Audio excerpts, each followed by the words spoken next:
So this video is going to be a really interesting one because I think it's really going to get you thinking. Shortly, I'm going to show you a clip from Family Guy. And I want to show this to you because I think it sets the stage for what I want to talk about in this video, in this part of the video, about representation. So let's have a look at the clip. Peter, handle this? Peter, just go wait in the bedroom. I'll be right there. Fine, but if I gotta pee first, this night's gonna be ruined. Ruined. Good night, sweetie. Mommy loves you. Mwah.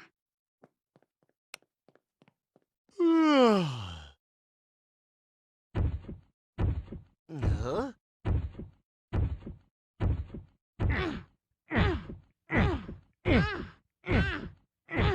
It's big, isn't it? Yes, Peter, it's very big. Yeah, it's big. Oh, God, yes! Yes! Yeah.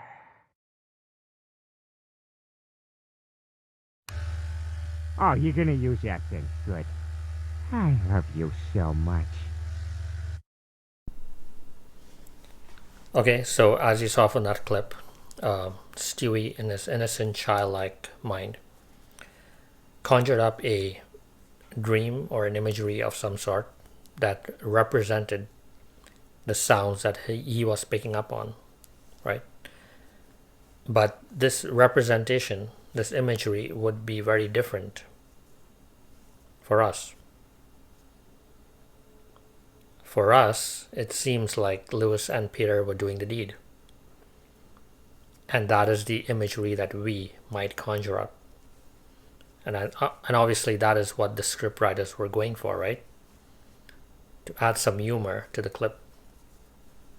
They assumed that we would conjure up that imagery based on the sounds. So who's right? Was Stewie right in his representation? Or are we correct in our representation of those sound effects? Now understand that they didn't actually show a clip of Lewis and Peter doing the deed. The only thing we heard were vocals and sound effects that were added by the sound technicians or sound engineers, whatever you call them. So based on those sounds, we have to conjure up our own imagery, just as Stewie did. Right? So in a sense, that is all we are doing. We are representing the sounds we hear. And that's the whole point of this video series, this part of the video, that everything in reality, everything we perceive, in a sense, is a symbolic representation of an underlying process or activity. Just as the clip, our imagery, or Stewie's imagery, is a representation of underlying activity of some sounds that he was picking up on. Right? And that is what we do every day of our lives.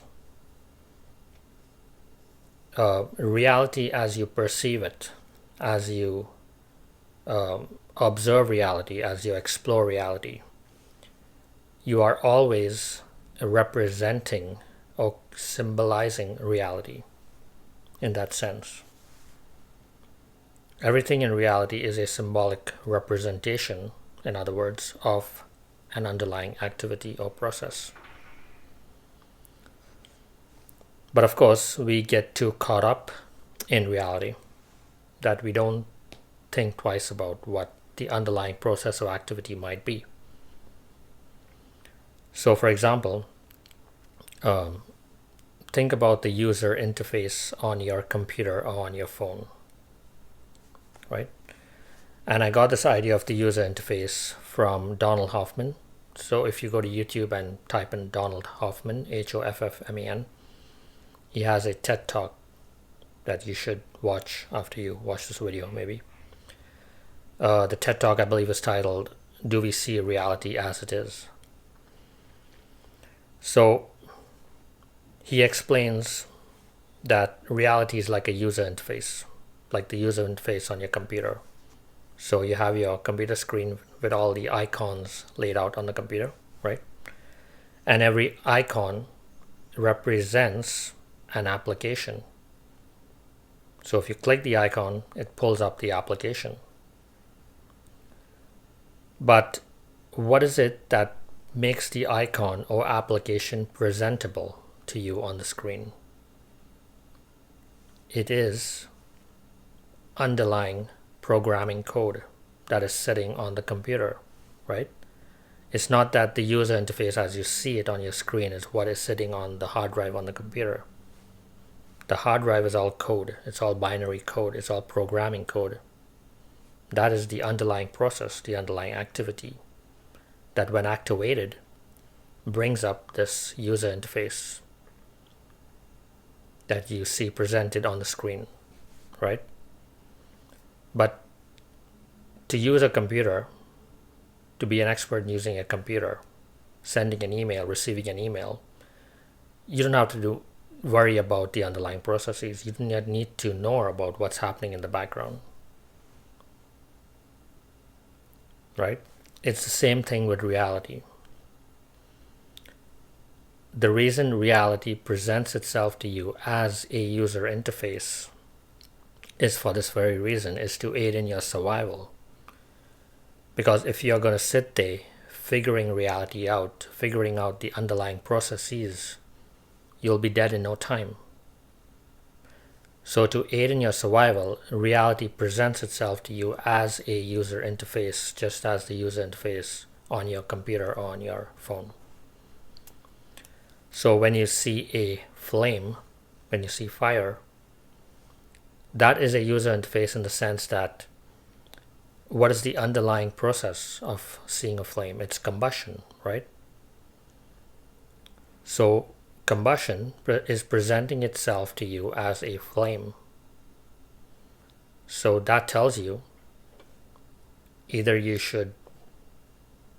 that you shouldn't go near it, that you should get away from it, or try to put it out if you can, otherwise it'll spread and will be detrimental to your survival, right? You see a scorpion, the user interface of a scorpion, that's being presented to you for your survival, something you should avoid. You don't touch the scorpion, you get away from it, right? So nature is always presenting itself to you as this very beautiful eye candy of sorts, which is in a sense like a user interface. You interact with this user interface to help you survive, to explore your environment, to learn about your environment in a very easy and simple way, right? So you don't have to worry or care about the underlying processes or symbolism behind that user interface, behind that presentation. So if you think about anything you perceive in reality, and not just objects, I'm talking about situations as well and circumstances. All of those are representations as well. If it's your birthday and someone comes to you with a beautiful cake that they present to you, that cake, as you see it, it's beautifully decorated, it looks delicious, but do you think about the underlying processes and activities that went into putting that cake together? The ingredients, the time it took, the mixing of all the ingredients, the baking that someone had to do. They had to go out and buy all those ingredients, put it together. Then finally they had to decorate the cake and make it presentable. So that cake, in a sense, is a user interface that you're looking at, right? The underlying processes and activities have already taken place to build that cake and make it presentable to you. So that cake itself is rife with symbolism, if you think about it. It represents something. It represents the time someone took to put all the ingredients together to make that cake for you.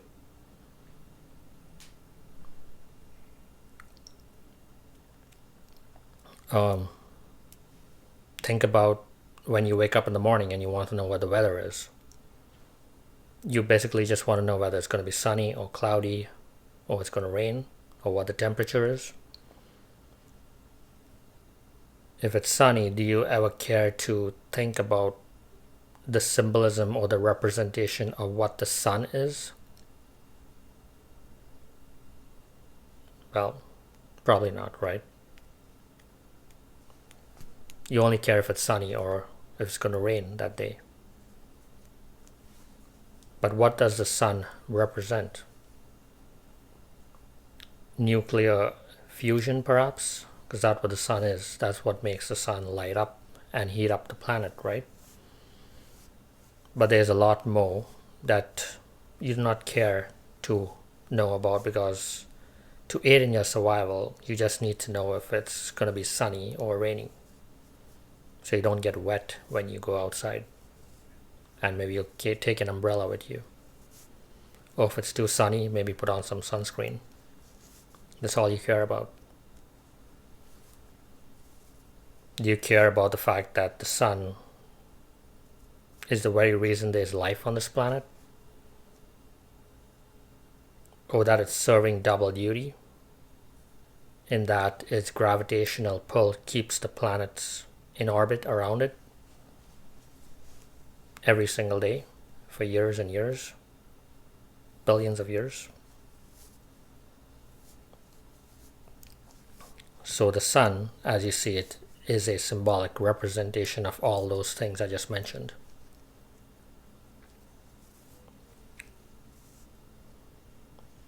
So start looking. You don't have to. It's not going to help in your survival. To survive on this planet, you just need to care about the user interface. But what you're missing is the underlying process and activity taking place to present that user interface to you.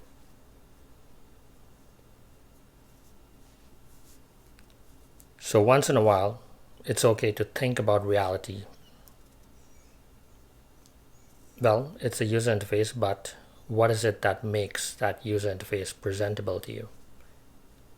Think about the underlying processes and activities that are in place to present reality as it presents itself to you. Think about the fact that everything in your life, everything in reality, everything on this planet, in this universe, is a representation of sorts. It is rife with symbolism.